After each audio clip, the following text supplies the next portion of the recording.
मैं आप जो पाकिस्तानी मेरे इस प्रेजेंटेशन से नाराज हो रहे हैं, नहीं नहीं, नाराज नहीं मैं हो उनको रहे। मैं उनको कहता हूं कि आप जाके इंडिया के पंजाब को देख लें, before the insurgency and after the नहीं नहीं नहीं इंसर्जेंसी। नहीं लोग कहते थे, सुनिए ना, लोग कहते थे कि हमने कभी, अभी भी कहते हैं कि हमने कभी, इंडिया में भिखारी बहुत मिलते हैं, आप जुमा की नमाज को चले जाए, लाइन से लोग तंग तंग कर देते हैं, अभी भी एयरपोर्ट पे इधर उधर सड़कों पर पार्क रेड लाइट पे भिखारी बहुत आ जाते हैं, it's like an industry. But हमने कभी सरदार को भीख मांगते नहीं देखा। They were always very industrial people, highly educated. In fact India के प्राइम मिनिस्टर भी रह चुके हैं, चीफ ऑफ आर्मी स्टाफ भी रह चुके हैं, हर किस्म की मिनिस्ट्री, अभी भी बीजेपी की गवर्नमेंट में अभी भी सरदार है। बट अगर आप पंजाब की इकोनॉमी को जाके देखें इन द 1980s, और फिर उसके बाद जो खालिस्तान मूवमेंट के बाद अब देखें, तो यू कैन सी के इट्स लाइक सेइंग कि आदमी तेज भागते भागते मुंह के बल गिर गया। So instead of winning the race, आपने मुंह फोड़ लिया अपना, और उसके बाद से you can see study decline, ना सिर्फ वो बल्कि there are social problems also, drugs वगैरह को लेकर, और माइग्रेशन। देखिए आप ऑस्ट्रेलिया में जो डायस्पोरा है, न्यूजीलैंड में जो डायस्पोरा है, कनाडा में वगैरह, सब सिख पंजाब से, they are leaving Punjab and leaving country and going away. So ये जो दिस हैप्पीनेस होता है फ्रॉम इन डिवर्स कंट्रीज, तो that is something that Pakistan should learn from other countries.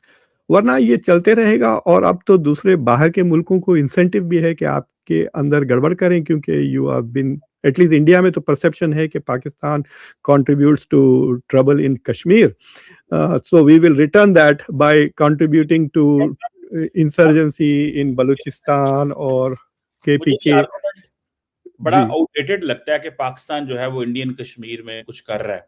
हालांकि एक्टिवली पाकिस्तान के अंदर डेली बुनियादों के ऊपर दहशतगर्दी में हमले भी हो रहे हैं, दहशतगर्द भी हैं, आपके पास ज्यादा हो रहे हैं, there is no doubt about it, लेकिन इसमें कोई लेकिन शक नहीं है। क्वेश्चन ये है कि फिर भी आर्गुमेंट ये है कि पाकिस्तान इंडिया में करा देगा। हो पाकिस्तान में रहा है, लेकिन आप आर्गुमेंट की नेचर देखें कि नहीं नहीं, नहीं बट पाकिस्तान पहलगाम के करा वक्त देगा। तो काफी इंफॉर्मेशन, काफी इंडिया वाज वो very upset with what happened in वो आपकी पहलगाम में। बात सही है, मैं आपकी बात से Yeah. एग्री करता हूँ, हिस्ट्री रही है, ये बिल्कुल हिस्ट्री है, हम उसको बिल्कुल डिनाई नहीं कर सकते। लेकिन आप Yeah. इंटरेस्टिंग देखें कि पाकिस्तान में एक्टिवली रोजाना बंदे मारे जा रहे हैं, लेकिन आर्गुमेंट ये पाकिस्तान वहां करवा देगा, और वहां पे कब होता है, कुछ 6 महीने बाद, 2 साल बाद, 4 साल बाद एक वाकई, लेकिन पाकिस्तान करवा देगा, लेकिन हो पाकिस्तान में डेली रहा है। बहरहाल डॉक्टर साहब, मूविंग ऑन, इसको फिर किसी के साथ और भी डिस्कस करेंगे। What do you make of, doctor साहब, ये ईरान क्या गलती कर बैठा है? और मैं तो ये समझता हूं कि जो अमेरिका ने गलती की, ईरान ने गलती की है कि अब ट्रंप अपनी सुपर पावर स्टेटस बरकरार रखने के लिए वो तो अब करता रहेगा जो कर रहा है, और ईरान जो है वो एक मगरमच्छ को, इतनी बड़ी पावर को छेड़ बैठा है। क्या देखते हैं आप इसको, कैसे कहेंगे? What do you make of that? It is like saying कि भाई मैं आपके घर आया, आपका घर जला दिया, आपकी मोटरसाइकिल जला दी, आपकी कार जला दी, आपके खेतों में आग लगा दी, वगैरह वगैरह, और आपने मेरे मुंह पे थूक दिया, और मैं वापस आ गया, और लोग कह रहे हैं वाह वाह वाह वाह, आप जीत गए, देखो इन्होंने मुख्तदर खान के मुंह पे थूक दिया। अरे भाई ठीक है, आपने मेरे मुंह पे थूक दिया, मैंने पोंछ लिया वो, लेकिन आपका तो हर चीज तबाह करके आ रहा हूं मैं, घर जला दिया, गाड़ी जला दी, मोटर। तो वैसा ही हो रहा है। जो ईरान की जो विंस हैं, they are part of it, is symbolic ना, कि ठीक है हमारी सरकार नहीं गिरी, कि हमारी रिजीम नहीं गिरी, that is one win. The other win कि हमने अभी तक हॉर्मोज को रिहा नहीं करा, and that is because Donald Trump ने नेतन्याहू की बात सुनी। He should have listen to American intelligence, he should have listen to American generals. देखिए जो भी निकम्मा, मैं क्या बताऊं, इंतहाई चाहता या लफ्ज जो बनता है ना, वो है डोनाल्ड ट्रंप। जी जी जी। अगर वो इंडिया, अगर उसको करना भी था ना, तो ही should have done it the right way. वो अमेरिकन फौजों से पूछता कि क्या होगा और हम उसको कैसा डील करें। बिकॉज ये जो ट्राई कर रहा है ना, ये हॉर्मूज पे कब्जा करना, it is a very big project. देखिए चाइना ने ताइवान पे हमला क्यों नहीं किया?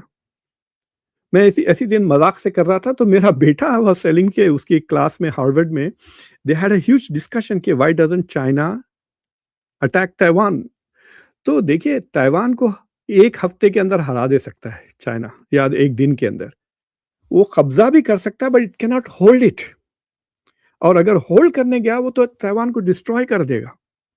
China can destroy Taiwan but China can not integrate Taiwan.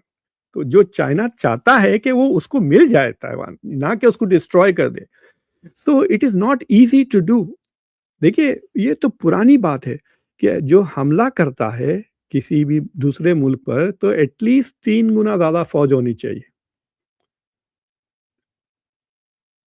Babar ने दिल्ली को अगेंस्ट द राजपूत, जब बाबर ने हमला करके दिल्ली कब्ज़ा किया, उसके बाद जो जंग पानीपत के बाद जो सेकंड वो राजा मानसिंह या जो भी वो राजपूत ने उस पे हमला किया था, तो उसकी फ़ौज 4-5 गुना बड़ी थी और वो हार गया। Babur defended Delhi from from the invasion, because जो इन्वेडिंग आर्मी होती है, या तो you have a huge technological और स्ट्रेटेजिक एडवांटेज, या आपको वॉल्यूम, जैसे रशिया देखिए अब इतना बड़ा हमला करके 5 साल से नहीं कब्ज़ा कर सका। So America should have realise कि ज्योग्राफी अमेरिका के खिलाफ है। अमेरिका ज्योग्राफी से हार रही है, ईरान से नहीं हार रही ये जंग। They are losing to the geography of Hormuz, और वो बाबल मंडप अगर ट्रिगर हो गया तो और भी नुकसान अमेरिका का ही हो गया। डोनाल्ड ट्रंप अपनी ईगो के लिए लड़ रहे हैं। He is so desperate to have a deal with Iran which does not look inferior to JCPOA, और वो ईरान इनको दे नहीं रहा है।